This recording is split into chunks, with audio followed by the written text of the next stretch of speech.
Hi guys, good morning. Today 20 December 2019 Hindu editorial చూద్దాం. First article వచ్చేసి protest and order. అంటే ఇప్పుడు మనం ప్రొటెస్ట్ అంటే వ్యతిరేకంగా తిరుగుబాటు చేయడం అనమాట. యాక్చువల్గా ఈ మధ్యకాలంలో ఈ గవర్నమెంట్ చేసే ఏవైతే ఈ చట్టాల వల్ల ఏమవుతుందంటే చాలా వరకు తిరుగుబాటు వస్తుంది. ఆ తిరుగుబాటుని గవర్నమెంట్ అనేది ఎలా అణిచివేస్తుంది అంటే ఇప్పుడు రాజ్యాంగబద్ధంగా ఎవరైనా వాళ్ళ యొక్క వ్యతిరేకతను చూపిస్తున్నప్పుడు దాన్ని హింసాపూరితంగా ఎప్పుడూ కూడా గవర్నమెంట్ దాన్ని మూసేయకూడదు. అంటే అహింసాపూరితంగా ఆ తిరుగుబాటుని ఆపేయకూడదు.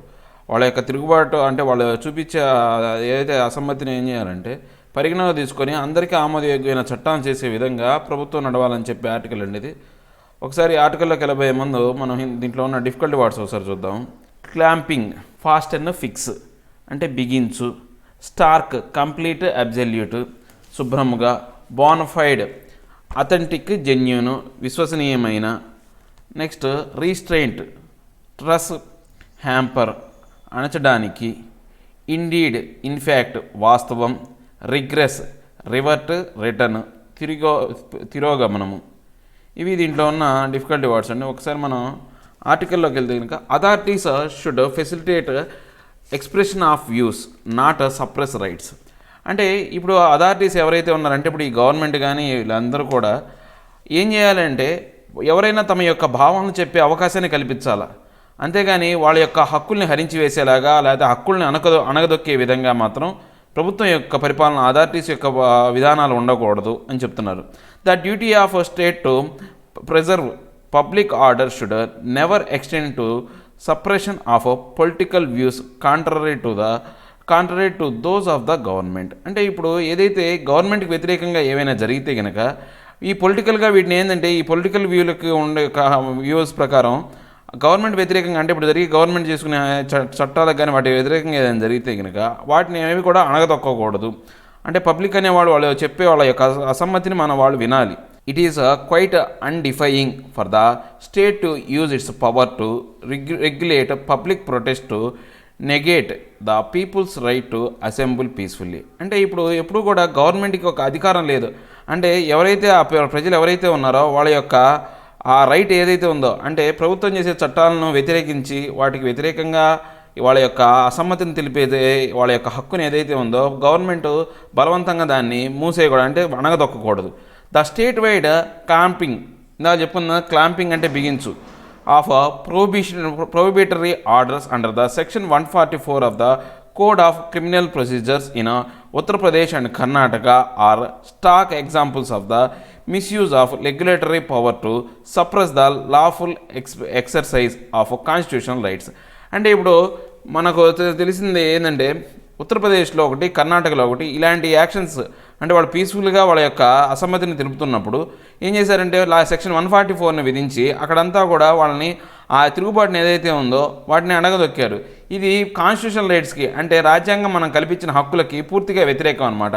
As a protest against the citizenship amendment act escalate in several cities and towns the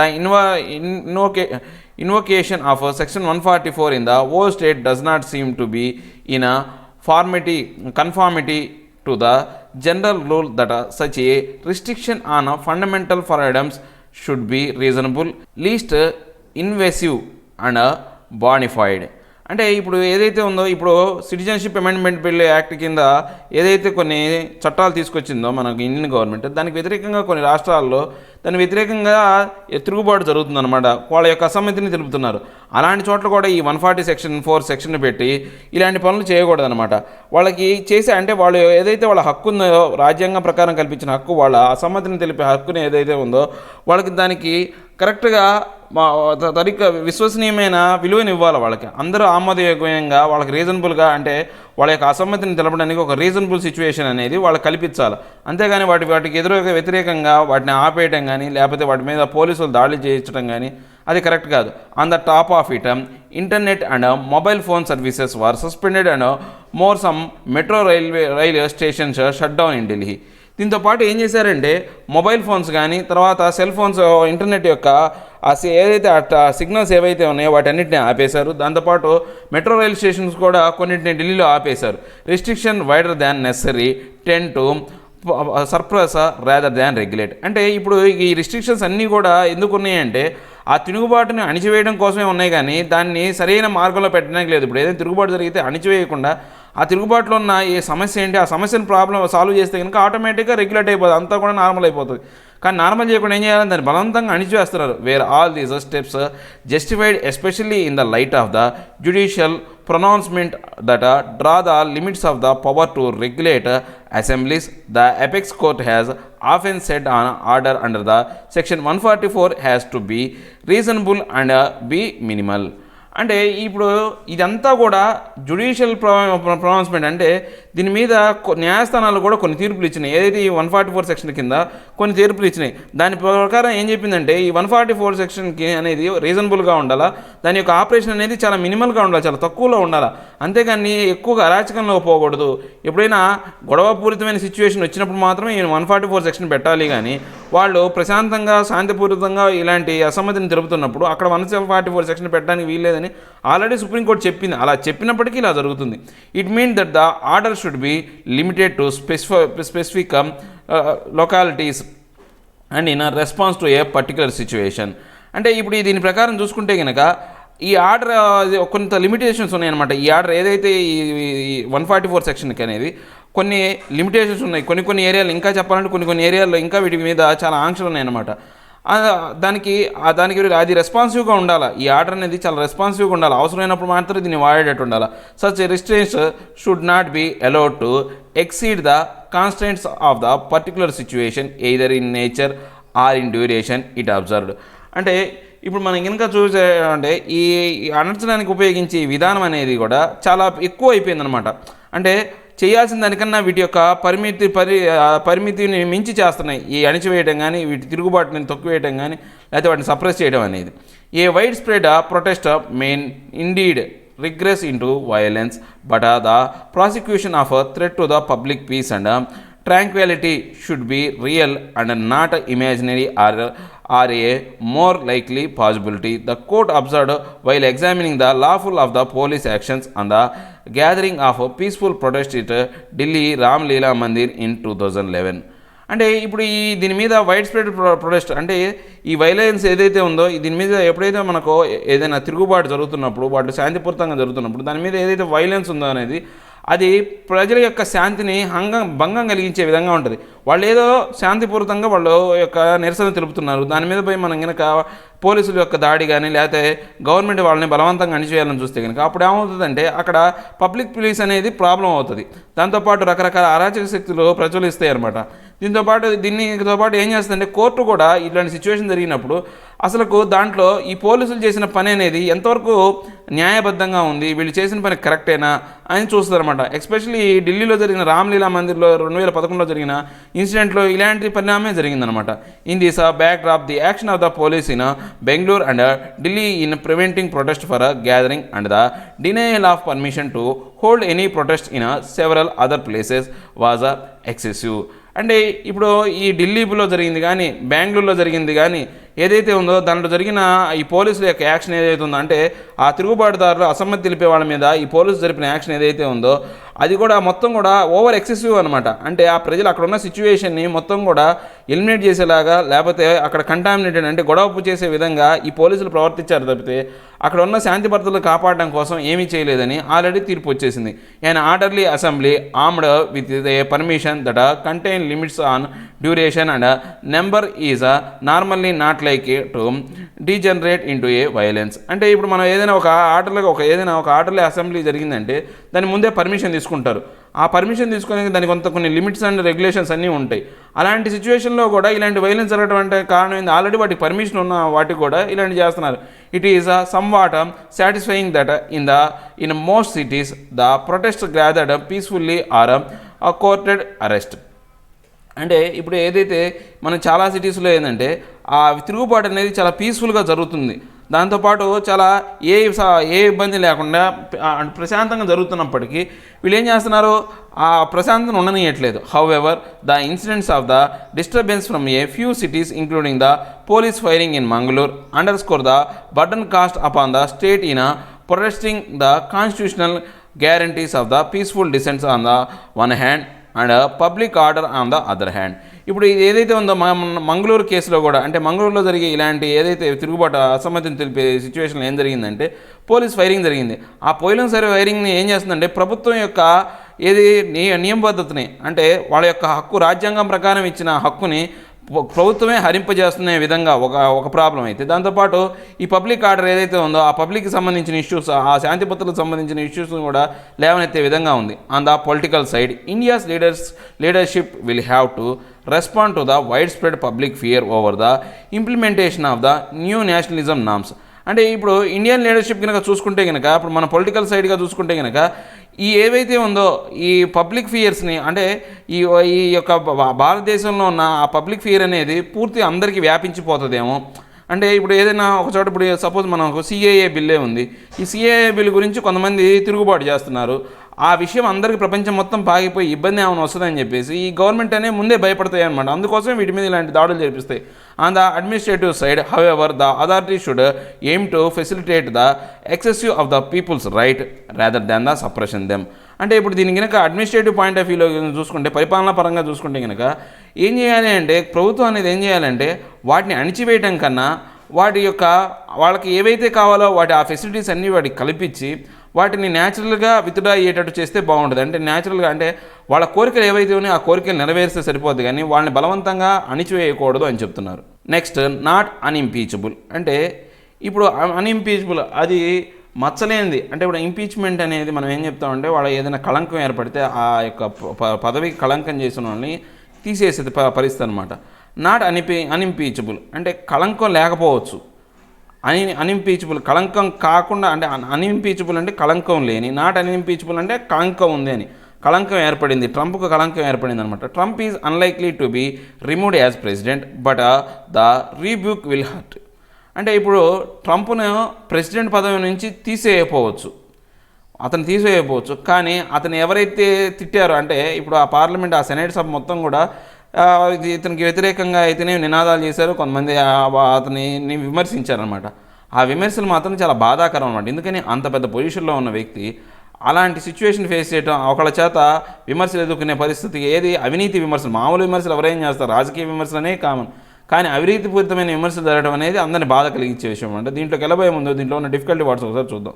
not unimpeachable, trust వర్తి, reliable, మచ్చలేని, కళంకం లేని, రిబ్యూక్, స్కోల్డ్, క్రిటిసైజ్, చివాట్లు పెట్టు, incumbent, in office, in power, ప్రస్తుతం పదవిలో ఉన్న వ్యక్తి, సొపోనియా, సమాన్, దావా, కన్విక్ట్, క్రిమినల్ అఫెండర్, నేరస్తుడు, కాసస్, మీటింగ్, అసెంబ్లీ, సమాలోచన, ఎక్వైటల్, క్లియరింగ్, రిలీజ్, విముక్తి, ఇన్ఫామీ, విల్ రిప్యూట్, విల్ ఫ్రేమ్, అపకీర్తి, వేషియస్, డ్రీడ్ఫుల్, బేల్ఫుల్, లొంగని, డిట్రాక్టర్, క్రిటిక్, అటాకర్, శత్రువులు, పర్గాటరీ, హెల్, నరకము.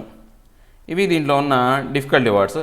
ఇక్కడ మనం కనుక మన ఆర్టికల్లోకి వెళ్తే, United state president Donald Trump made history albeit not in the way he would have dreamed when he became only the third incumbent to get impeached by the House of the Representatives. అంటే ఇప్పుడు మనం కనుక చూసుకుంటే కనుక ఈ US president ఎవరైతే ఉన్నారో Donald Trump అనే అతను ఏదైతే తనకు ఒక మచ్చ అనేది ఏర్పడింది, ఏది ఒక అంటే హిస్టరీలో చరిత్రలో నిలిచిపోయే విధంగా అతను తయారయ్యాడు. ఎలా అతను అనుకున్న అతని కోరికల ప్రకారం కాదు, అతను ఏమనుకున్నాడు, అమెరికాని అభివృద్ధి పదంలో పెట్టి లేకపోతే అమెరికాకి మంచి చేసి అతను చరిత్రలో నిలిచిపోవాలనుకున్నాడు. కానీ ఆ విషయంలో నిలిచిపోలేదు, కానీ అతను ఇంకో విధంగా అంటే థర్డ్ పర్సన్ అనమాట ఈ హౌస్ ఆఫ్ రిప్రజెంటేటివ్స్లో ఇంపీచ్ అయ్యే వ్యక్తి, అంటే అసమ్మతితో కానీ అవిశ్వాస తీర్మానం ప్రవేశపెట్టబోయే వ్యక్తిగా ఇతను చరిత్రలో నిలిచిపోయాడు. On Wednesday the house impeached him on 2 articles, one each for abuse of power and obstruction of Congress. అంటే ఇప్పుడు మనం కనుక చూసుకుంటే కనుక ఇతని నిన్న వెడ్నెస్డే ఇప్పుడు ఏం చేశారంటే అతని మీద ఈ ఇంపీచ్మెంట్ పెట్టారు. అంటే అసమ్మతి అతన్ని పదవి నుంచి తొలగించడానికి పెట్టే ఏదైతే అవిశ్వాస తీర్మానం ఏదైతే ఉందో దాన్ని ప్రవేశపెట్టారు. దాన్ని 2 రకాల కారణాలతో చెప్పారనమాట. ఏంటి ఆ 2 రకాల కారణాలు ఏంటి చూద్దాం. The first article relates to Mr. Trump withholding $391 million in a military aid and a White House meeting unless Ukraine President Volodymyr Zelensky agreed to investigate the business dealings of the family of Democratic presidential forerunner Joe Biden. In other words, a bid to discredit domestic rivals through foreign influence. అంటే ఇప్పుడు first ఏంటంటే ఇతను ఏదైతే mister Trump ఎవరైతే ఉన్నారో ఆయన ఏం చేశాడంటే $391 మిలియన్ ఏం చేశాడంటే ఆ వైట్ హౌస్లో హోల్డ్ చేశాడు. ఇందుకోసం ఆ యుక్రెయిన్ ప్రెసిడెంట్ ఎవరైతే ఉన్నారో వ్లాదిమిర్ జెలెన్స్కీ అనే అతను ఒక ఇన్ఫర్మేషన్ ఇవ్వాలి. దేనికి సంబంధించిన ఇన్ఫర్మేషను, రాబోయే ఎలక్షన్స్లో జో బిడెన్ అనే అతను ఎలక్షన్లో ఇతనికి అంటే ట్రంప్కి వ్యతిరేకంగా పోటీ చేయబోతున్నాడు. అతని యొక్క వ్యాపారాలు అనేవి యుక్రెయిన్లో ఉన్నాయన్నమాట. అతని కొడుకు యొక్క వ్యాపారాలు అనేవి యుక్రెయిన్లో ఉన్నాయి. దానికి సంబంధించినవి అంటే అక్కడ వాళ్ళు ఏమైనా అవినీతికి పాల్పడుతున్నారా అనే విషయాన్ని కాన్ఫిడెన్షియల్గా ఎవరికి ట్రంప్కి తెచ్చి ఇవ్వాలని చెప్పేసి అలా తెచ్చిస్తే కనుక మిలిటరీ యొక్క ఏదైతే అమెరికా మిలిటరీ యొక్క ఎయిడ్ $391 అనేవి ఇస్తాను అని చెప్పేసి వీళ్ళకి ఒక అగ్రిమెంట్ జరిగిందనమాట. దాని ప్రకారం ఏం చేస్తున్నాడు, అతను పవర్లో ఉన్నప్పుడు అతని యొక్క ఆ పవర్ని మిస్యూజ్ చేస్తున్నాడు అనమాట. తనకున్న అధికారాన్ని మిస్యూజ్ చేస్తున్నాడు. The article which identifies a violation of the oath of office and a breach of national security passed by 230 votes into 197 with a entire Republican members opposing it. ఇప్పుడు మనం ఏమైనా చూసుకుంటే కనుక దీనికి సంబంధించి ఈ ఆర్టికల్ సంబంధించి మనం ఏంటంటే అతను దేశ యొక్క రక్షణను పణంగా పెట్టి ఇలాంటి పనులు చేస్తున్నాడు. దాంతోపాటు తన యొక్క అధికారాన్ని దుర్వినియోగం చేశాడని ఓటింగ్ పెడితే మొత్తం 230 ఓట్స్లో 197 ఓట్స్ అనేవి పాస్ అయినాయి అనమాట. పూర్తిగా రిపబ్లికన్స్ అనేవాళ్ళు పూర్తిగా మెంబర్స్ అనేవాళ్ళు అందరూ కూడా దీన్ని వ్యతిరేకించారు. The second article relates to the change that Mr. Trump obstructed the congressional probe into abuse of power allegations by urging witnesses not to cooperate and asking federal government agencies to disregard subopinions. అంటే ఇప్పుడు దీని ప్రకారం ఏంటంటే Trump ఇంకో రెండు allegation ఏంటి, ఈ సంబంధించి వ్యవహారానికి సంబంధించిన దాంట్లో ఎవరైతే ఉన్నారో ఆ యొక్క ఆఫీసులో ఉన్న వాళ్ళందరినీ కూడా ఎవరు కోఆపరేట్ చేయొద్దని, దాంతోపాటు ఎవరు కూడా దానికి సరైన ఇన్ఫర్మేషన్ ఇవ్వకూడదని ఆయన ఆర్డర్స్ పాస్ చేశాడనమాట. ఆ ఏదైతే గవర్నమెంట్ ఇచ్చిన దావా మీద ఏదైతే ఉందో ఆ సబోపోనియస్ అంటే దావా అనమాట. ఆ దావాకు సంబంధించి ఏదైతే ఉందో దాన్ని ఎవరు కూడా రియాక్ట్ అవ్వద్దని వాళ్ళ ఆఫీస్లో ఉన్న వాళ్ళందరికీ ఆయన ఒక రెఫరెండం పాస్ చేశాడు. దీని మీద కూడా మళ్ళీ ఓటింగ్ జరిగిందనమాట. This passed by 229 votes to 298. Now the matter passes in to the hands of the senate. దీంట్లో కూడా ఏమైంది, ఇది ఓట్లు కూడా మొత్తం 229 ఓట్స్లో 198 ఓట్స్ అనేవి దీనికి వచ్చేసినాయి. 290 ఓట్స్ 198 ఓట్స్తో ఇది నెగ్గిందనమాట, ఇది పాస్ అయింది. తర్వాత ఇప్పుడు ఇది మొత్తం కూడా విషయం కూడా ఇంకా సెనేట్ సభలోకి వెళ్ళింది. Given that the 2/3 majority or 67 senates is required to convict and remove the mister Trump from office and the chamber is split between 53 Republicans, 45 Democrats and 2 independents who causes with the Democrats an acquittal is expected. అంటే ఇప్పుడు ఏమైందంటే ఇప్పుడు ఈ senate సభలోకి వెళ్ళింది కాబట్టి ఇప్పుడు ఈయన్ని తీసేయాలి అంటే 2/3 మెజారిటీ అనేది రావాలి. 2/3 మెజారిటీ అంటే 67 మెంబర్స్ సెనేట్స్ అనేవాళ్ళు ఇవి అందరూ కలిసి ఈ ట్రంప్ని పదవిలోంచి తొలగించే విధంగా వాళ్ళ యొక్క ఆర్డర్ని తయారు చేయాలి. కానీ ఇప్పుడున్న పరిస్థితుల్లో ఏమైందంటే మొత్తం ఆ ఛాంబర్ కూడా 53 మంది రిపబ్లికన్స్తోనూ 45 మంది డెమోక్రట్స్తోనూ 2 ఇండిపెండెంట్స్ వాళ్ళ ఇండిపెండెంట్స్ కూడా డెమోక్రట్స్తో కలిశారు. అంటే 53 మంది ఏమో ట్రంప్కు అనుకూలంగా ఉన్నారు, 45 మంది ఏమో వ్యతిరేకంగా ఉన్నారు, దాంతోపాటు ఇంకో 2 ఇండిపెండెంట్స్ కూడా వ్యతిరేకంగా ఉన్నారు, మొత్తం 47 మంది. ఇప్పుడు ఈ లెక్క చూసుకుంటే కనుక 67 మంది సంఖ్యను ఎవరు రీచ్ అవ్వలేకపోతున్నారు కాబట్టి అతన్ని తొలగించడానికి వీలు లేకుండా పోయింది. Yet 2 things are certain. First, no matter Mr. Trump popularity with his constituents and the current global mood leaning towards nativist populism. అంటే ఇప్పుడు మనం 2 విషయాలు దీంట్లో మాత్రం గుర్తించాలి. ఏంటి అంటే ట్రంప్కి ఏమైంది, తన యొక్క ఏదైతే పాపులారిటీ ఉందో ఆ పాపులారిటీ అమెరికాలో ఉన్న తన యొక్క పాపులారిటీ అంతా కూడా దెబ్బతినేది. ఏది ఆ నేటివ్ పీపుల్లో ఉన్న ఆ పాపులారిటీ అంటే నేటివ్ పీపుల్కి అనుకూలంగా ఆ పాపులర్ పీపుల్ ఎవరైతే ఉన్నారో వాళ్ళకి అనుకూలంగా ఉన్నాడో అని మొత్తం కూడా ఆ నెగిటివ్నెస్ అనేది అంటే ఆ పాజిటివ్నెస్ అంతా పోయింది, అతని మీద వ్యతిరేకత వచ్చింది. The impeachment is a stain on his reputation and historic rebuke that will never fade in annals of infamy. అంటే ఇప్పుడు మనం కనుక చూసుకుంటే కనుక అతని యొక్క ఇంపీచ్మెంట్ ఏదైతే ఉందో ఆ ఇంపీచ్మెంట్ స్టెయిన్ అండ్ మరక అనేది ఎప్పటికీ పోదు. అది చరిత్రలో నిలిచిపోయే విధంగా ఉంది. దాంతోపాటు ఏమవుతుంది, అతని యొక్క రిప్యుటేషన్ కూడా, అతని యొక్క విలువ కూడా పడిపోతుంది. తర్వాత దానికి అతని చాలా అపకీర్తి మూట కట్టుకున్నాడు. ఇలాంటి పనులు చేసి అతనికి అపకీర్తి వచ్చేసింది. Second, and more worrying for the prospects of harmony within the American Union, the impeachment will drive a deeper wedge between the two opposition political discharges of the polarized electorate. అంటే ఇప్పుడు మనకి ఏమైనా చూసుకుంటే కనుక ఇది అమెరికా అనేది ఒక United states of America, ఆ యూనియన్ అనమాట, ఒక కలిసిన అలాంటి భాగాల ముక్క లాంటి అమెరికాలో ఇలాంటి పరిస్థితి రావడం అనేది కొంతమంది వ్యతిరేకంగా, అంటే ఇప్పుడు సెనేట్ సభలో వాళ్ళకి వ్యతిరేకంగా లేకపోయినప్పటికీ, ఆ పార్టీ పరంగా లేకపోయినప్పటికీ మామూలుగా చూసుకుంటే కనుక అంత వ్యతిరేకంగా ఉంటుంది. దీనివల్ల ఏమవుతుందంటే అపోజింగ్ పార్టీస్ ఏవైతే ఉంటాయో, అంటే ఈ వీటికి ట్రంప్కి ఎవరైతే వ్యతిరేకంగా ఉంటారో వాళ్ళందరూ కూడా కలిసి పనిచేసే సిచ్యువేషన్ రావచ్చు. Already the Democrats led by the House Speaker Nancy Pelosi have indicated that they might withhold the articles of the impeachment from the Senate for some time, effectively delaying the trial in the upper house until there is more clarity around the rules that the latter will set for the trial. అంటే ఇప్పుడు ఇంకా దీనిపైకి కరెక్ట్గా మనం example ఎలా చెప్పాలంటే, అంటే అతని మీద వ్యతిరేకత ఉందని చెప్పాలంటే, ఏదైతే ఆ డెమోక్రటిక్ లీడర్, అంటే ఆ డెమోక్రటిక్ పరిపాలనలో ఉన్న ఒక వ్యక్తి, ఆమె ఎవరంటే స్పీకర్ ఎవరైతే ఉన్నారో నాన్సీ పాలసీ అని ఆమె ఏం చెప్పారంటే, ఈ యొక్క ఇంపీచ్మెంట్ ఆర్డర్స్ అనేవి మనం ఎప్పుడో విత్ హోల్డ్ చేస్తాం, వీటిని పట్టుకుంటాం, అంటే వీటిని తీసి పక్కన పడే అయిపోయిందని చెప్పేసి దీన్ని ఇంకా ఆచరణలో పెడతాం. ఇవేం చేస్తాము, ఈ నెక్స్ట్ ఈ అప్పర్ హౌస్కి దీన్ని పంపించే ముందు ఏం చేయాలంటే, ఇంకా దీని మీద చాలా విచారణ జరగాల. పూర్తిగా విచారణ జరిగిన తర్వాతనే అప్పుడే దీన్ని ఆ కోర్టు హయ్యర్ హౌస్కి అప్పర్ హౌస్కి పంపించిన తర్వాత దానికి సంబంధించిన ఏదైతే ట్రయల్ ఉందో దాన్ని అప్పుడు ప్రొసీడింగ్స్ ఫామ్ చేస్తాము. అంటే ఇంకా టైం తీసుకున్నప్పటికీ అది ఇంకా పూర్తి అవ్వలేదు, ఇంకా ఉంది ఇంపీచ్మెంట్ అనేది. If this becomes a protracted and hostile engagement across the two chambers, it could muddy the waters during the upcoming elections year and make the campaign even more vicious than that of 2016. అంటే ఇప్పుడు ఇది ఏమైందంటే పూర్తిగా రెండు సభలకు ఇది వ్యతిరేకంగా తయారైందనమాట. అంటే ఇటువంటి సిచ్యువేషన్ అనేది ఏంటంటే, ఈ రెండు రకాల ఛాంబర్స్ ఏవైతే ఉన్నాయో, సెనేట్ సభకు తర్వాత అప్పర్ హౌస్కి, ఈ రెండు విఘాతం కలిగించేలాగా ఉంది. ఇది ఏమైందంటే ఈ ఒక వాటర్ని మురికిపరిచే విధంగా, అంటే రాబోయే ఎలక్షన్లో ఈ పరిణామాలు అన్నీ ఏమవుతాయంటే వీళ్ళకి వ్యతిరేకంగా తయారై 2016 ఎలక్షన్ క్యాంపెయిన్ కన్నా ఇంకా భయంకరంగా ఘోరమైన సిచ్యువేషన్ వచ్చే పరిస్థితి నడుస్తుందన్నమాట. Going beyond the impeachment, however it might be possible to bridge the chasm between the Mr. Trump's dictators and supporters only if conservation is initiated to retrieve the spirit of the bipartisanship on issues such as immigration, trade, climate change, gun control, racism and minority rights. అంటే ఇప్పుడు ఈ situation ఏదైతే ఉందో, ఈ Trump యొక్క వ్యతిరేకులు ఎవరైతే ఉన్నారో, ఇలాంటి ఇంపీచ్మెంట్ సిచ్యువేషన్ ఏవైతే జరిగిందో దాని తర్వాత ఏమైందంటే ఈ ట్రంప్ యొక్క శత్రువులు మరియు సపోర్టర్స్ ఏమవుతారంటే కలిసిపోయి ఇంకా ఈ ట్రంప్ కొన్ని పరిపాలనలో కొన్ని ఉన్నాయన్నమాట. ఆ కొన్ని విధానాలు ఏవైతే ఉన్నాయో ఇమిగ్రేషన్ మీద, తర్వాత ట్రేడ్ మీద, క్లైమేట్ చేంజ్. ఇప్పుడు ట్రంప్ యొక్క సభలో ఉన్న వాళ్ళలో కొంతమంది ఏంటంటే ఇమిగ్రేషన్ మీద వ్యతిరేకంగా ఉన్నారు, ట్రంప్ తీసుకున్న నిర్ణయాల మీద.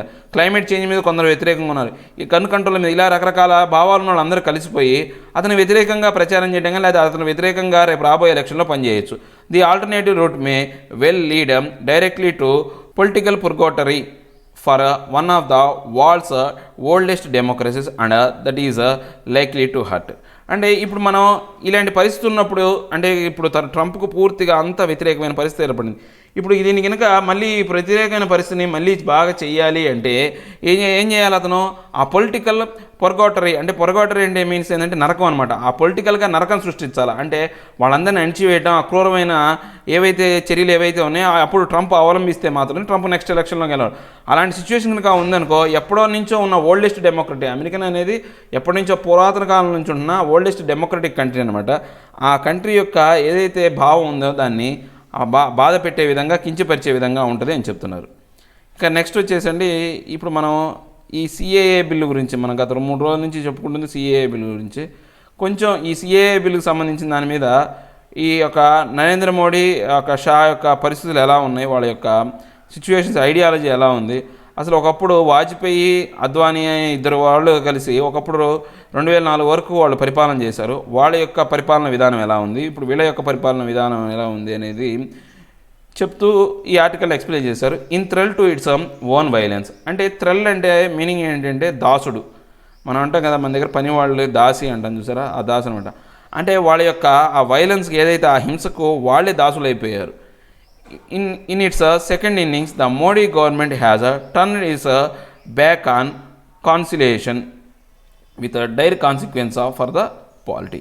అంటే ఇప్పుడు మనం కనుక చూసుకుంటే ఈ సెకండ్ ఇన్నింగ్స్ ఏదైతే ఉందో, అంటే ఈ రెండోసారి వచ్చినప్పుడు ఎలక్షన్లోకి వచ్చిన తర్వాత ఏమైందంటే మోడీ గవర్నమెంట్ ఏం చేసిందంటే తన యొక్క విధానాలను మార్చుకుందనమాట. అంటే ఈ విధానాన్ని మార్చుకుని ఏం చేసింది అంటే రాజీ చేసే విధానాన్ని మొదలుపెట్టిందనమాట. ఎందుకని ఇప్పుడున్న పరిస్థితుల్లో ఇలాంటి ఉన్న భయంకరమైన సిచ్యువేషన్ని దృష్టిలో పెట్టుకొని వీళ్ళు రాజీ విధానానికి వెళ్తున్నారని చెప్తున్నారు. ఒకసారి చూద్దాం ఆర్టికల్ డిఫికల్టీ వర్డ్స్ చూద్దాం. The thrall to its own violence. Thrall slave, servant దాసుడు. కాన్సిలియేషన్ ద పీస్ మేకింగ్ రాజీ. Dire extremely serious, terrible, dreadful భయంకరమైన. రిఫ్రైన్ రీవోక్, ఇన్హెబిట్ వెనకకు తగ్గు. డిలిబరేటింగ్ బలహీనపరిచే, వీకెన్. స్కిర్మిష్ ఫైట్ ఘర్షణ. టైరెంట్ క్రూయల్ కింగ్ క్రూరరాజు. Monologue homely ఏకాభిప్రాయము. సాలిట్యూడ్ లోన్లీనెస్ ఏకాంతము. జెట్టిసన్ అన్వాంటెడ్ అనవసరమైన. ఫ్యాసినేషన్ ఇంట్రెస్ట్ ప్యాషన్ భ్రాంతి. కొహరెన్స్ ఫోర్స్ కంపల్షన్ బలాత్కారం. పుగ్నీషియస్ అగ్రెసివ్ తగాదా పడుతూ. ఫ్యూసిటీ షార్టేజ్ తక్కువ పరిణామం. ఇవి దీంట్లో ఉన్న డిఫికల్టీ వర్డ్స్. ఇక మనం ఆర్టికల్లోకి వెళ్తే కనుక as to way the Narendra Modi regime has succeeded in pushing the country into A needless but harmless instability. A clue is available in union home minister Amit Shah opening remarks when the piloted the citizenship amendment bill in Rajya Sabha. ఇప్పుడు మనం కనుక నరేంద్ర మోడీ ఏదైతే ఉందో రెండోసారి ఈ succeed ఏదైతే ఉందో రెండోసారి ఈ పరిపాలనలోకి రావడం అనేది ఏంటంటే ఒక నీడ్లెస్ అనమాట. ఒక అంటే ఉపయోగం లేకుండా ఎటువంటి ఉపయోగం లేదు, బట్ హార్మ్ఫుల్ ప్రమాదకరంగా ఉంది. తర్వాత ఇన్స్టెబిలిటీ ఒక స్టెబిలిటీ అనేది లేదు. ఎందుకని ఎవరైతే ఈ యూనియన్ మినిస్టర్ అమిత్ షా ఏదైతే ఉన్నాడో అతను ఈ సిటిజన్షిప్ అమెండ్మెంట్ బిల్లు రాజ్యసభలో ప్రవేశపెట్టిన దగ్గర నుంచి ఇలాంటి సిచ్యువేషన్ అనేది నడుస్తూ ఉంది. The minister cockily argued his government was perfectly awake that the proposed amendment would be a controversial law, but he was prepared to be disgraceful. అంటే ఈ ఏదైతే ఉందో ఇతను ప్రవేశపెట్టిన ఆ యొక్క సిఏ అంటే సిటిజన్షిప్ అమెండ్మెంట్ బిల్ అనేది అది ఆల్రెడీ కాంట్రవర్షియల్ అంటే వివాదాస్పదమైనప్పటికీ దాన్ని నేను అందరి సమ్మతి తీసుకురావడానికి నేను ప్రయత్నిస్తున్నానని చెప్పాడు. The minister refrain was that if there was a problem it had to be solved because unlike the earlier ruling agreements the new regime was not given to procrastination. అంటే ఇప్పుడు మనం కనుక చూసుకుంటే ఈ యొక్క అమిత్ షా ఏదైతే ఉన్నాడో అతను ఏంటంటే కొంచెం తగ్గి మాట్లాడడానికి కారణం ఏంటంటే ఇప్పుడున్న పరిస్థితులు ఏవైతే ఉన్నాయో అవి చాలా ప్రమాదకరమైన పరిస్థితులు అవడం వల్ల పూర్తి వ్యతిరేకత వచ్చే విధంగా కొంచెం అతను అందరి ఆమోదయోగ్యంగా ఉండే విధంగా నేను తీసుకొస్తాను, మా గవర్నమెంట్ తీసుకొస్తుందని చెప్తున్నాను అనమాట. That is perhaps the rub. అంటే అది ఈ గొడవ వల్ల కావచ్చు. After the 2019 Lok Sabha mandate the composition and characteristics of the Modi government stand change. అంటే ఎప్పుడైతే ఈ 2019లో లోక్సభ ఎలక్షన్లో వచ్చిందో ఆ తీర్పు వచ్చి వీళ్ళు గెలిచారో ఆ తీర్పు వచ్చిన తర్వాత వీళ్ళ యొక్క పూర్తి విధానం అనేది పూర్తిగా మారిపోయింది. Modi government stand change. The new team has gone out of it's way to convey a new sense of urgency to make up the old priorities. అంటే ఇప్పుడు ఈ కొత్తగా వచ్చిన టీం ఏం చేస్తుందంటే ఏదైతే పాత యొక్క ప్రతిపాదనలు ఏవైతే ఉన్నాయో వాటికి ఇంపార్టెన్స్ ఇస్తూ వాటిని తీసుకురావడానికి చాలా తొందరగా ప్రవర్తిస్తుందన్నమాట. This clear headedness was turned out to the mixed blessings. అంటే ఇలాంటి సిచ్యువేషన్ ఏదైతే ఉందో అంటే వాళ్ళ యొక్క పాత ప్రతిపాదనలు ఏవైతే ఉన్నాయో వాటి యొక్క ప్రయారిటీస్ ఏవైతే ఉన్నాయో వాటిని తీసుకురావడం అనేది ఒక మిక్స్డ్ బ్లెస్సింగ్స్ ఇచ్చినాయి. అంటే కొంతమంది దీన్ని ఒప్పుకున్నారు, కొంతమంది దీన్ని వ్యతిరేకించారనమాట. బ్రేకింగ్ విత్ వాజ్పేయి ఎరా. ఇప్పుడు వాజ్పేయి ఎరా ఏదైతే ఉందో దాన్ని పూర్తిగా విరుద్ధంగా వ్యతిరేకంగా దాన్ని బ్రేక్ చేసే విధంగా ఇప్పుడు వీళ్ళ యొక్క ఎరా నడుస్తుంది అనమాట. There is no one in the inner council of the decision making who has had any kind of familiarity with the Atal Bihari Vajpayee, LK Advani era working and how it tried to govern this complex land. It was a regime that successfully managed to fight a war with Pakistan, expelled the bomb, and steered the economy out of the Washington-led sanctions against the India, and much more without creating new, deliberating false lines at home. అంటే ఇప్పుడు మనం కనుక వాజ్పేయి తర్వాత అల్కే అద్వానీ కనుక time period కనుక మనం చూసుకుంటే కనుక అప్పుడు చాలా భయంకరమైన పరిస్థితులు ఉన్నాయన్నమాట. అప్పుడు ఎలాంటి పరిస్థితులు ఉన్నాయంటే పూర్తిగా మనకు ఎవరు సహకరించే పరిస్థితి లేదు. పాకిస్తాన్తో యుద్ధం వచ్చింది, అప్పుడు బాంబుల పేలుళ్లు జరిగినాయి. దాంతోపాటు వాషింగ్టన్ కూడా అప్పుడు ఏంటంటే మనం ఆ పోఖ్రాన్లో మన యొక్క అణుబాంబు ప్రయోగాన్ని చేసినప్పుడు ఏం చేసింది, అమెరికా చాలా రిస్ట్రిక్షన్స్ పెట్టింది, ఇండియా మీద చాలా రిస్ట్రిక్షన్స్ పెట్టింది వాళ్ళ అణుబాంబులు తయారు చేస్తున్న ఉద్దేశంతో. అలాంటి సిచ్యువేషన్ కూడా వీళ్ళు బాగా ఫేస్ చేసి అప్పుడు ఎకనామికల్ స్ట్రగుల్స్ వచ్చినాయి, వాటిని తట్టుకొని వీటన్నిటిని తట్టుకొని కూడా వాజ్పేయి గవర్నమెంట్ అప్పుడు చాలా మంచి పరిపాలన అందించింది అనమాట, మంచి ఇచ్చింది. The tone and the temper of the Vajpayee regime was defined by the prudent impulse. అంటే ఇప్పుడు మనం కనుక చూసుకుంటే అప్పుడున్న సిచ్యువేషన్లో వాజ్పేయి యొక్క రిజైమ్ చూసుకుంటే కనుక చాలా గొప్పగా ఉంది ఆయన యొక్క పరిపాలన విధానం అనేది. With the passing way of the Sushma Swaraj and Arun Jaitley in recent months, the 2019 government has apparently settle in to a new working idiom with a dangerous imbalance at the core of the Indian state. అంటే ఇప్పుడు ఏమైంది, ఆ తర్వాత ఈ సుష్మా స్వరాజ్ తర్వాత అరుణ్ జైట్లీ అనేవాళ్ళు ఈ 2019లో ఎమ్మటెమ్మటే చనిపోయారు, ఒక 20 రోజుల గ్యాప్లో. ఎప్పుడైతే వీళ్ళిద్దరు చనిపోయారో ఈ యొక్క సిచ్యువేషన్లో అంటే ఈ బీజేపీలో పూర్తి మార్పులు వచ్చేసినాయి అనమాట. ఇంతకుముందు వాడు ఉన్నా కానీ కొంచెం ఏదో ఒకటి బీజేపీకి ఇలాంటి పరిస్థితులు రానియకుండా చూసేవాళ్ళు, కానీ ఇప్పుడు పూర్తిగా మారిపోయింది అనమాట.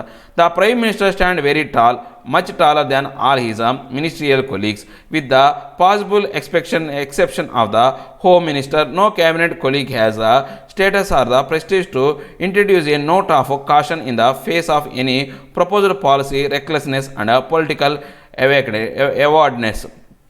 అంటే ఇప్పుడు ప్రైమ్ మినిస్టర్ అనేవాడు చాలా టాల్ అయిపోయాడు, అంటే ఎవరికి అందనంత ఎత్తులో ఉండిపోయాడు అనమాట. ఏ క్యాబినెట్ మినిస్టర్ కానీ ఎవరి మాట వినే పరిస్థితుల్లో లేడు. ఒక్క ఎక్సెప్ట్ ఎవరు, అమిత్ షా, హోమ్ మినిస్టర్ అయినటువంటి అమిత్ షా మాట తప్ప ఎవరు లేడు. ఇప్పుడు ఎవరైతే ఉన్నారో ఈయన తీసుకునే చర్యలు ఏవైతే ఉన్నాయో అమిత్ షా అనేవాడు ఎప్పుడు ఆయనకి సపోర్ట్గానే ఉంటాడు. ఈ మిగతా వాళ్ళు ఎవరు కూడా ఆయన ఎదురుపడి ఫేస్ టు ఫేస్ మీరు చెప్పే ఈ పాలసీలు తీసుకొచ్చే ఈ పాలసీలు అనేవి చాలా తప్పు, ప్రజలకు ఇబ్బంది కలిగిస్తున్నాయి, లేకపోతే పార్టీ యొక్క ప్రతిష్టను దెబ్బతీసే విధంగా ఉన్నాయి, లేకపోతే భారత రాజ్యాంగాన్ని దెబ్బతీసే విధంగా ఉన్నాయని ఎదురుపడి చెప్పే ధైర్యం ఏ మినిస్టర్కి ఆ క్యాబినెట్లో లేదు. అంటే అంత పవర్ఫుల్గా తయారైపోయాడు. There is no one like Lord Peter Carrington who has a foreign secretary could tell an overbearing Margaret Thatcher that she was being impossible in her treatment of colleagues or in insisting on the policy extremism. అంటే ఇప్పుడు మనం కనుక చూసుకుంటే కనుక ఇంగ్లాండ్లో Margaret థ్రీచర్ అనే ఆమె ఒకప్పుడు ప్రధానిగా ఉంది, ఇప్పుడు బోరిస్ జాన్సన్ ముందు ఆమె ప్రధానిగా ఉంది. ఆమెని ఎప్పుడు కూడా ఆ ఫారెన్ సెక్రటరీ అనే అతను ఎప్పుడు కూడా ఆమె యొక్క విధానాలని తప్పుపడుతూ ఆమెకు ఎదురుగా చెప్పేవాడు మీరు చేసే పనులు తప్పు అని. సో ఆమె ఏదైతే ఉందో ఆమె ఎక్స్ట్రీమిజం అనేది తగ్గించుకుంది, ఆ పాలసీ ఆఫ్ ఎక్స్ట్రీమిజం అనేది తగ్గించుకుంది అతని యొక్క విమర్శలతో. అలా ఎదురుపడి చెప్పేవాళ్ళు ఎవరు లేరు మోడీకి. Arguably the Modi government suffer from the lack of equilibrium its collective working and inevitably the entire ruling cable ends up feeding the prime minister ingrained conflicts instincts. అంటే ఇప్పుడు ఏమవుతుందంటే ఇక్కడ ప్రైమ్ మినిస్టర్ నరేంద్ర మోడీకి అంతా కూడా ఇప్పుడు జరిగే అన్నీ కూడా ఆయన ఇష్టానుసారంగా ఆయనకి ఏదైతే ఇష్టం అనిపిస్తుందో ఏదైతే ఆయనకి కరెక్ట్గా అనిపిస్తుందో అవి మాత్రమే జరుగుతున్నాయి. This itches for the confrontation has produced an unhappy consequences for the statecraft and political management. The opinion of the conciliation invariably stands serpent. అంటే ఇప్పుడు కనుక చూసుకుంటే ఆయన యొక్క విధానాలు ఏవైతే ఉన్నాయో ఆయనకు నచ్చిన విధానాలు ఏదైతే అమలు పరుస్తున్నారో అది పొలిటికల్ మేనేజ్మెంట్కి కానీ లేకపోతే స్టేట్ యొక్క ఏదైతే శాంతికి విఘాతం కలిగించే విధంగా ఇబ్బంది పెట్టే విధంగా ఉన్నాయన్నమాట. There is a new fascination of aggression, a new appetite of the skirmish and combats. అంటే దీనివల్ల ఏముందంటే రకరకాల ఘర్షణలు గొడవలు ఏర్పడే విధానాలు ఉన్నాయి. And this belligerence is deemed to be the politically satisfying and electorally rewards. అంటే ఇప్పుడు ఇవన్నీ కూడా ఈ పరిస్థితులు ఎలా ఉన్నాయంటే రాజకీయంగా ఏదో సాటిస్ఫై చేసే విధంగా ఉన్నాయి, తర్వాత ఎలక్షన్లో వాళ్ళకు మంచి ఫలితాలు తెప్పించే విధంగా ఉన్నాయి తప్పితే దేశ యొక్క ఆ సమగ్రతను కాపాడే విధంగా అయితే లేవన్నమాట. In needs to the recall that the Vajpayee Advani government subscribed during most of its 6 year in power to wise policy prescription. అంటే ఇప్పుడు మనం కనుక చూసుకుంటే కనుక వాజ్పేయి అద్వానీ యొక్క గవర్నమెంట్ 6 సంవత్సరాల పాలన కనుక చూసుకుంటే వాళ్ళ యొక్క పాలసీ అనేవి చాలా తెలివిగా ఉన్నాయన్నమాట. వాళ్ళ యొక్క ప్రిస్క్రిప్షన్ లాగా ఒక తెలివైన ప్రిస్క్రిప్షన్ ఉన్నట్టు ఉన్నాయన్నమాట. It was incline to believe that while it was possible for the political party like Bharatiya Janata party to win Lok Sabha majority without the Muslim vote, it would be unhelpful to try to govern the country without the cooperation of the support of the largest minority. ఇప్పుడు ఎలా ఉందంటే ఈ యొక్క పరిపాలన విధానం అంతా కూడా అంటే ఒక పార్టీ అనేది ఒక ముస్లిం సపోర్ట్ లేకుండా అంటే భారతదేశంలో అంటే ఒక మేజర్ మైనారిటీస్ అనమాట. వీళ్ళు ఉన్న మైనారిటీల్లో పెద్ద సంఖ్యాకులు ఎవరంటే ముస్లిమ్స్. ఇలాంటి వాళ్ళ సపోర్ట్ లేకుండా గవర్నమెంట్లోకి రావడం అనేది అది వాళ్ళ గవర్నమెంట్లోకి రావడానికి ఉపయోగపడుతుంది, కానీ భారతదేశం యొక్క అభివృద్ధికి మాత్రం ఎటువంటి ఉపయోగం ఉండదు. Political wisdom demanded that the group numbering over 100 million people not be allowed to silk in its corner. అంటే ఇప్పుడు ఇది చూసుకుంటే కనుక ఎక్కువ సంఖ్యలో ఉన్న ఈ ఎవరైతే మిలియన్ల సంఖ్యలో ఉన్న ఈ ముస్లింలని వీళ్ళని ఇలాంటి సిచ్యువేషన్లో అంటే ఎలక్షన్లో గెలిచే నిర్ణయాత్మకమైన సిచ్యువేషన్లో వాళ్ళని పక్కన పెట్టేయడం అనేది ఒక కరెక్ట్ మేనకర్ మాత్రం కాదు. In a democracy the leaders engage in dialogue and seek cancellation and Albert Campus put it in a rebel. It is only tyrants conduct monologues above a million solitude. అంటే ఇప్పుడు మనం కనుక చూసుకుంటే కనుక ఇది ఎలా ఉందండి ఈ పరిపాలనా విధానం అంటే ఈ ప్రజాస్వామ్యంలో ఇలాంటి ప్రవర్తన అంటే ఒక మేజర్ గ్రూప్ అయిన మైనారిటీస్ని పక్కన పెట్టి చేయడం ఎలా ఉంది అంటే ఒక క్రూరమైన రాజు అతను ఎవరూ లేనప్పుడు అంటే ఏకాంతంలో పాట పాడితే ఎలా ఉంటుందో అలా ఉంది. అంటే క్రూరమైన రాజు అంటే అతను ఎప్పుడు కూడా మంచి పనులు చేయడు. ఏకాంతం ఎవరూ లేనప్పుడు పాట పాడటం అంటే అర్థమైంది అంటే ఎవరికి మంచి చేయడం ఇష్టం లేదు అనే ఉద్దేశంతో బిహేవియర్ ఉన్నట్లుంది ఈ డెమోక్రసీకి అని చెప్తున్నారు. నో అపెటేట్ ఫర్ కాంప్రమైజ్ అంటే ఇప్పుడు కాంప్రమైజ్ అవ్వడానికి ఎటువంటి లేదు అంటే వీళ్ళు ఎటువంటి ఆలోచన చేయట్లేదు. ఇప్పుడు వాళ్ళు తగ్గడానికి కానీ లేకపోతే వెనక్కి తగ్గడానికి ఇటువంటి సిచ్యువేషన్లో అంటే వాళ్ళు చేసిన బిల్లుని వెనక్కి తీయడానికి కానీ లేకపోతే ప్రజలందరికీ ఉపయోగపడే బిల్లులు చేయడానికి తగ్గే ప్రసక్తే లేదన్నట్టు ఉందన్నమాట. In the Modi Shah era this preference for accommodation and partnership stands virtually abandoned. అంటే ఇప్పుడు వీళ్ళిద్దరు ఏదైతే మోడీ షా ఎరా ఏదైతే ఉందో వాళ్ళ యొక్క పార్టిసిపేషన్ అనేది కూడా పూర్తిగా అన్నిటినీ పక్కన దోసే విధంగా అంటే వాళ్ళ యొక్క ప్రాధాన్యతలకి ఇంపార్టెంట్ ఇచ్చే విధంగా ఉంది, కానీ మిగతా అన్ని పక్కన దోసే విధంగా ఉన్నాయి. The tweaked proportion is not only can BJP win a majority without Muslim vote, it can also govern without their support and can leave without their trust or confidence or affection. అంటే ఇప్పుడు BJP position ఎలా ఉంది అంటే BJP అనేది Muslim support without ఆ majority వాళ్ళ యొక్క ముస్లిం majority లేకుండానే ఎలక్షన్లో గెలవటమే కాకుండా అసలు పరిపాలనా విధానంలో కూడా వాళ్ళ యొక్క సపోర్ట్ లేకుండా వాళ్ళ యొక్క నమ్మకంతో పని లేకుండా కాన్ఫిడెన్స్తో పని లేకుండా ఏమీ లేకుండా వాళ్ళ యొక్క ఎఫెక్షన్ వాళ్ళ ప్రేమతో కూడా పని లేదు. ఆ పరిపాలన కూడా అలానే చేస్తుంది. అంటే గెలుపులోనూ వాళ్ళ యొక్క వాళ్ళకి ప్రాధాన్యత ఇవ్వట్లేదు, పరిపాలనలో కూడా వాళ్ళకి ప్రాధాన్యత ఇవ్వట్లేదు అనమాట. Admittedly from time to time the ruling party comes up with catchy slogans playing politically correct lip service to the idea of inclusiveness but in day-to-day governance. అంటే ఇప్పుడు వీళ్ళు ఏం చేస్తున్నారంటే రోజు రోజుకి ఈ విధానం అనేది పెరిగిపోతుంది. అంటే ముస్లింలు పక్కన పెట్టే విధానం అనేది పెరిగిపోతుంది అన్నమాట. డే టు డే లైఫ్లో ఈ పరిపాలనలో పూర్తిగా ప్రతిబింబించే విధంగా కనపడుతుంది. The asset is on catering to the Hindu majority sensibilities and if the minorities take offense so be it. అంటే ఇప్పుడు మనం కనుక ఎక్కువగా హిందువుల యొక్క ప్రయారిటీ వాళ్ళ యొక్క మెజారిటీని తీసుకొని మైనారిటీ వాళ్ళని పక్కన పెట్టడం అనేది ఇది గొడవకు దారి చేసే విధంగా ఉంటుంది. అంటే మధ్యలో హిందువులకి ముస్లింలకి ఏదైతే ఉన్నాయో ఆ మత ఘర్షణలు ఏర్పడే విధంగా తయారవుతుంది. There is a calculated confidence that any group however unhappy or large can be tamed. అంటే ఇప్పుడు మనం ఇక్కడ బాధపడాల్సిన ఇప్పుడు మనం ఏమి లెక్కలు చూడాలంటే బాధగా ఫీల్ అవ్వాల్సిన విషయం ఏంటంటే ఏదైనా కానీ ఒక గ్రూప్ని మనం మచ్చిక చేసుకోవడం అనేది కరెక్ట్ కాదు. The past article 370 Jammu and Kashmir is cited as a satisfying and successful application of this no nonsense, no weakness, no accommodation approach. అంటే ఇప్పుడు మనం చూసుకుంటే ఈ 370 ఆర్టికల్ని రద్దు చేసే విధానం ఏదైతే ఉందో నో నాన్సెన్స్, ఎటువంటి నాన్సెన్స్ని కానీ లేకపోతే వీక్నెస్ కానీ ఏమి తెలియనికుండా చేశారు. ఎందుకని అక్కడ మొత్తం కూడా ముందే మొత్తం సస్పెండ్ చేసి అక్కడంతా ముందే తీసుకొని ప్రికాషన్స్ తీసుకొని చేశారు కాబట్టి ఏ గొడవ లేకుండా పోయింది. అలా బలవంతంగా చేస్తున్నాను అనమాట. Every citizen, every group and every community subscribes to its own nation of justice and fair play. అంటే భారతదేశంలో ఉన్న ప్రతి పౌరుడు, ప్రతి సంస్థ, తర్వాత ప్రతి మతం కూడా అందరూ కూడా వాళ్ళ యొక్క న్యాయాన్ని కోరాలా, ఆ న్యాయాన్ని ఆశిస్తారు, ఒక మంచి పరిపాలన కూడా ఆశిస్తారనమాట. This may differ from the neighbours ideas of justice but the take of every ruler is to reconcile differencing nations of justiceness without gratuitously making any group feel that it has been permanently dealt a raw hand. అంటే ఇది మనం పక్క రాష్ట్రాల్లో చూసుకుంటే కానీ మన పక్క దేశాలతో, పొరుగు దేశాలతో కనుక చూసుకుంటే ఇది పూర్తి వ్యతిరేకం, అంటే ఎవరికి కూడా అందదు. అలాంటి సిచ్యువేషన్ ఇప్పుడు ఏమవుతుందంటే, రాబోయే కాలంలో ఏమవుతుందంటే పక్క రాష్ట్రాల్లో ఎటువంటి పరిస్థితులు ఏవైతే ఉన్నాయో వాటిని తిరిగి రిపీట్ చేసే విధంగా, పూర్వపు స్థితులను తీసుకొచ్చే విధంగా ఉన్నాయన్నమాట. During the first Modi government there was an anger promotion of violence in words, verbal aggression was encouraged not just on social media or in television studios, but it was approving by looked upon a sine qua non to tell the whole world that the ancient regime had truly been put in its place.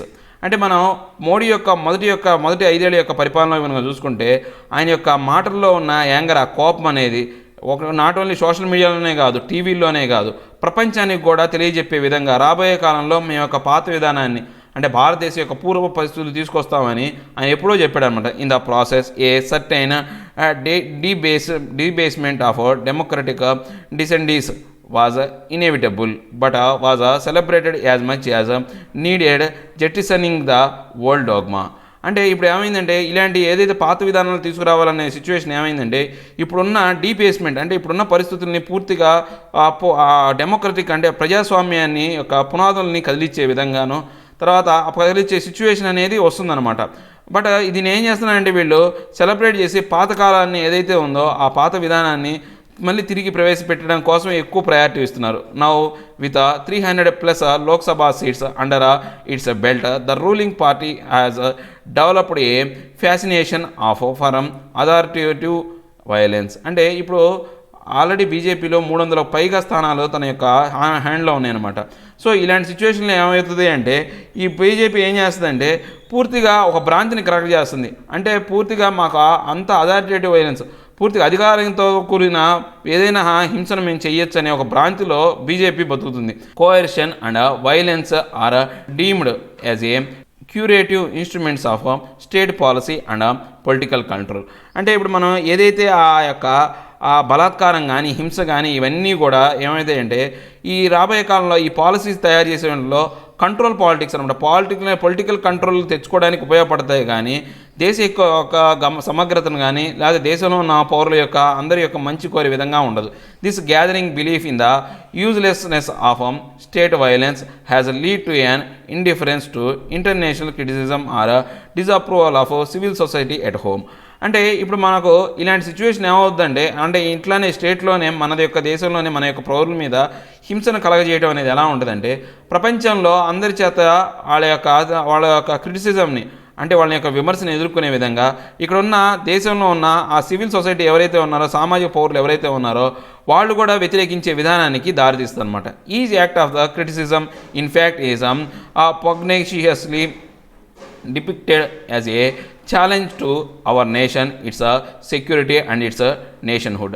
అంటే ఇలాంటి situation ఏదైతే ఉందో, అంటే ప్రపంచ దేశాల నుంచి వచ్చే వ్యతిరేకత కానీ దేశంలో ఉన్న ప్రజల నుంచి వచ్చే విధంగా ఏమవుతుందంటే రాబోయే కాలంలో యొక్క దేశ సమగ్రతనే ఛాలెంజ్ చేసే విధంగా ఉంటుంది. ఇట్స్ సెక్యూరిటీ అనేది నేషనల్హుడ్, అంటే దేశం యొక్క శాంతిని ఏదైతే ఉందో ఆ భద్రతను కూడా తర్వాత నేషన్హుడ్ జాతీయతను కూడా దెబ్బతీసే విధంగా ఉంటుంది అనమాట. The nation of the police brutality stands almost బ్యూటిఫైడ్. అంటే ఇప్పుడు మన భారతదేశంలో ఉన్న ఈ పోలీసుల యొక్క ఆ క్రూరత్వం అనేది ఆల్రెడీ ప్రపంచానికి అర్థమైపోతుంది. ఎందుకని ప్రతి గొడవకి, ప్రతి చిన్న నిరసనకు కూడా ఇంత హింసాత్మకమైన పరిస్థితిని క్రియేట్ చేస్తానమాట. On the other hand, any protest or resistance in the states against the government policies or politics is branded as inspired by vested interests or wars instigated by the Pakistan by urban Naxals. అంటే ఇప్పుడు మనం కనుక చూసుకుంటే కనుక ఏదైనా ఒక తిరుగుబాటు కానీ ఏదైనా జరిగిందనుకోండి, ఏదైనా దేశంలో, రాష్ట్రంలో కానీ, లేదా ఒక సిటీలో, ఒక ఊర్లో కనుక తిరుగుబాటు జరిగిందంటే దాన్ని ఎలా చెప్తారంటే పాకిస్తాన్కి అంటే పాకిస్తాన్కి అనుకూలమైన వాళ్ళు చేస్తున్నాను, లేకపోతే పాకిస్తాన్ యొక్క రెచ్చగొడుతున్నాను, లేకపోతే అర్బన్ నక్సలిజం అంటే ఈ పట్టణాల్లో నక్సలిజం పెరిగిపోయిందనే ఉద్దేశంతో వాళ్ళ మీద ఏం చేస్తున్నారు, వీళ్ళు బలమైన ఇలాంటి అణిచివేత విధానాలు పాటిస్తున్నారు అనమాట. Any resistance is seized upon as an excuse for further state violence. అంటే ఇప్పుడు ఇలాంటి ఏదైతే ఉన్నాయో ఇలాంటి సీజ్ చేయడం అంటే పూర్తిగా వాటిని మూసేయటం లేకపోతే అణగదొక్కడం అనేది రాబోయే కాలంలో రాష్ట్రాలలో గొడవలు ఇంకా పెంచే విధంగా, స్టేట్ వైలెన్స్ని పెంచే విధంగా ఉంటుందన్నమాట. The ruling close finds itself emboldened and confirm in its confrontationist impulses, partly because a very seizable conch of the media has reoriented itself to being a government's mouthpiece, and also partly because the judiciary is no longer available as a form of relief to any guarantee citizens. అంటే ఇప్పుడు ఇలాంటి సిచ్యువేషన్లు ఏంటంటే ఎవరు కూడా సాయం చేయని పరిస్థితి. ఇటు మీడియా కానీ, లేకపోతే ఎటువంటి గవర్నమెంట్ సంబంధించిన వాళ్ళు కానీ, లేకపోతే ఈవెన్ దో ఏదైతే జ్యుడిషియల్ మన యొక్క న్యాయ వ్యవస్థ కూడా సహాయం చేయని పరిస్థితిలోకి వెళ్ళిపోతాం. No government could ask more than a sitting chief justice of India batting publicly outside the court for the flamed national registration of citizens. ఇప్పుడు మనం చీఫ్ జస్టిస్ ఆఫ్ ఇండియా అనే ఉంది మనకు, సిజేఐ ఉన్నాడు. అతను కోర్టులో ఏమైనా తీర్పు ఇవ్వాలని బయట వీళ్ళు ఎటువంటి స్టేట్మెంట్లు ఇవ్వరు. అంటే కోర్టు బయట కానీ ఏవైనా ఆ పబ్లిక్గా కానీ ఏమీ చెప్పరన్నమాట. ఆ నేషనల్, ఇప్పుడు మనం జరిగిన నేషనల్ రిజిస్ట్రేషన్ ఆఫ్ సిటిజన్స్లో కూడా దాని గురించి ఎటువంటి స్టేట్మెంట్లు కానీ ఏమీ చెప్పరు. అంటే ఏంటి, వీళ్ళు వాళ్ళ యొక్క పని మాత్రమే చూసుకుంటున్నారు కానీ వాళ్ళ యొక్క దేశ సమగ్రత గురించి, అంటే వాళ్ళ యొక్క అంత గొప్ప పొజిషన్లో ఉన్నప్పుడు కూడా వాళ్ళు వ్యతిరేకించే పరిస్థితి లేకుండా పోయింది. Mismanagement of economy. అంటే ఇప్పుడు ఎకానమీ కూడా ఇటువంటి సిచ్యువేషన్లో ఏమవుతుందంటే ఎకానమీ కూడా మిస్మేనేజ్మెంట్ చేస్తున్నారు. అంటే ఎకానమీని కూడా సరిగ్గా చూసుకోవట్లేదు. This fascination for violence, aggression, bullifying and intimation has had a particular telling effect on the government's management of the national economy. అంటే ఇప్పుడు ఈ అగ్రెసివ్నెస్, ఈ వైలెన్స్ కానీ, ఈ గొడవలు కానీ, ఈ భ్రాంతులు కానీ ఇవన్నీ కూడా ఎలా ఉన్నాయి అంటే అసలు ఇవి ఎకానమీ, నేషనల్ ఎకానమీని కూడా ఆ గవర్నమెంట్ మేనేజ్మెంట్ సిస్టమ్ కూడా సరిగ్గా లేని విధంగా, అంటే ఎకానమీ కూడా సరిగ్గా పట్టించుకునే విధానంలోకి వెళ్ళిపోయింది. Even otherwise it's paucity of talent, its weakness of mediocrity has already been felt, but now the Danda approach has compounded the situation. అంటే ఇప్పుడు మనం కనుక చూసుకుంటే కనుక వాళ్ళలో ఈ ఎకానమీని సరైన దారిలో పెట్టే విధానంలో వీళ్ళకి బలహీనత అనేది కనపడుతుంది. ఈ బీజేపీ గవర్నమెంట్ అనేది ఎకానమీని సరిగా హ్యాండిల్ చేయలేకపోతుంది. వీళ్ళ యొక్క లోపాలు అనేవి కూడా కనపడుతున్నాయి అన్నమాట. దీనివల్ల ఏమవుతుందంటే రాబోయే పరిస్థితుల్లో ఆ భయంకరమైన మన యొక్క క్రైసిస్లోకి వెళ్ళిపోతాం, ఇబ్బందికరమైన పరిస్థితుల్లోకి, అంటే ఎకానమికల్గా మనం బాగా డ్రాబ్యాక్లోకి వెళ్ళిపోతాం. Cooperative India senses a fear in air but is not permitted to voice its apprehension. అంటే ఇప్పుడు ఈ కోఆపరేటివ్ ఆఫ్ ఇండియా చూడడానికి ఏమైందంటే ఎన్ని భయాన్ని కలిగించే విధంగా ఉంది, కానీ వీటిని తగ్గించడం కోసం ఏమీ కూడా ఎటువంటి ఆపరెంట్ యాక్షన్స్ అనేవి తీసుకోవట్లేదు. No $3 trillion economy is amenable to coercion or slogan or to the prime ministerial feats. అంటే ఇప్పుడు మనం కనుక చూసుకుంటే ఈ $3 మిలియన్ల యొక్క ఎకానమీ ఏదైతే ఉందో అది అనేది పూర్తిగా కూడా ఒక బలవంతమైన స్లోగన్ మాత్రమే, కానీ దాంట్లో ఎటువంటి నిజం లేదు. ఇప్పుడున్న సిచ్యువేషన్లో ఈ $3 trillion ఎకానమీ అనేది జరగట్లేదు. yet the regime remains enamored of its own intransigence without comprehending that so early in its second innings the government trust stands considerably eroded. అంటే ఇప్పుడు కనుక చూసుకుంటే వీటన్నిటిని కూడా వీళ్ళు ఏం చేస్తున్నారంటే మరుగున పెట్టి దాచిపెట్టి ఈ సెకండ్ ఇన్నింగ్స్లో వాళ్ళ యొక్క విధానాన్ని ప్రవేశపెడుతున్నారు తప్పితే ఇవన్నీ కూడా బయటకు చెప్పట్లేదు. The prime minister allows himself to deploy extremely divisive vocabulary when out on the election trail in Jharkhand, but back in Delhi, he feels he is entitled to respect and trust of all citizens and pretend to be bluffed that a large number of citizens are appreciative about the CAA. ఇప్పుడు మనం కనుక చూస్తే కనుక ఇప్పుడు prime minister Narendra Modi అనేది ఆయన యొక్క statements ఏవైతే ఉన్నాయో డిసివ్గా అంటే విడగొట్టే విధంగా ఉన్నాయన్నమాట. విడగొట్టే విధంగా అంటే ఢిల్లీలో ఒక మాట, జార్ఖండ్ ఎలక్షన్లో ఒక మాట చెప్పే విధంగా ఉన్నాయి.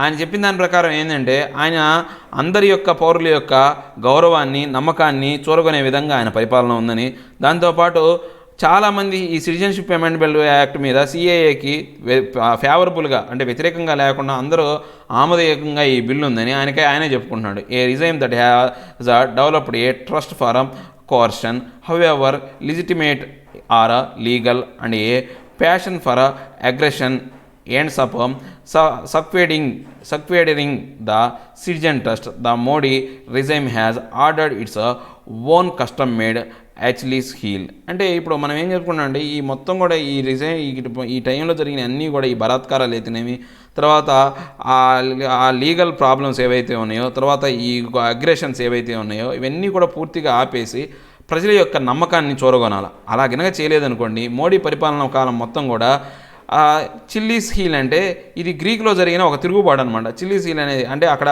ప్రజల యొక్క అసమ్మతి, అలాంటి సిచ్యువేషన్ని మళ్ళీ మోడీ చూస్తాడు. అంటే గ్రీక్లో ఎలా జరిగిందో అలాంటి సిచ్యువేషన్ అనేది ఇక్కడ కూడా జరుగుతుంది అని చెప్తున్నారు. ఇవేంటి ఇది నెక్స్ట్ ఆర్టికల్ వచ్చేసి కనుక మనం చూసుకుంటే కనుక ఇన్ఎక్యురేట్ డయాగ్నోసిస్ అంటే ఇన్ఎక్యురేట్ అంటే కరెక్ట్గా అనే డయాగ్నోసిస్ అనేది కరెక్ట్గా జరగట్లేదు. ఏదైతే మనం టెస్ట్ ఉంటుంది కదా, ఏదైనా టెస్ట్ చేసినప్పుడు డయాగ్నోసిస్ డాక్టర్ దగ్గరికి వెళ్ళినప్పుడు ఆ డాక్టర్ ఏం చేస్తాడో మనకు ఒక రోగాన్ని నిర్ధారిస్తాడు. ఆ డయాగ్నోసిస్ అనేది కరెక్ట్ లేదనమాట.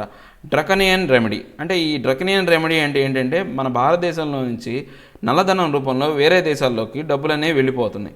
దీన్ని ఐడెంటిఫై చేయడానికి, దీన్ని తిరిగి తీసుకురావడానికి ఈ బ్లాక్ మనీకి సంబంధించింది ఎటువంటివి కూడా లేవు. అంటే ఆ డయాగ్నోసిస్ అనేది ముందు ఎక్కడెక్కడ ఏమేమి ఉంది, దాని ప్రాబ్లమ్స్ ఏంటి, ఆ బ్లాక్ మనీ ఎలా వస్తుంది అనేదాన్ని ముందు ఆ డయాగ్నోసిసే చేయట్లేదు. ఆ డయాగ్నోసిస్ తెలియనప్పుడు మనం మందు ఏం రాస్తాం అంటే రోగ విముక్తి కోసం మందులు ఏం తయారు చేస్తాం, దానికి ఏం చేయలేం కదా. దాని గురించి చెప్పే ఆర్టికల్ అండి.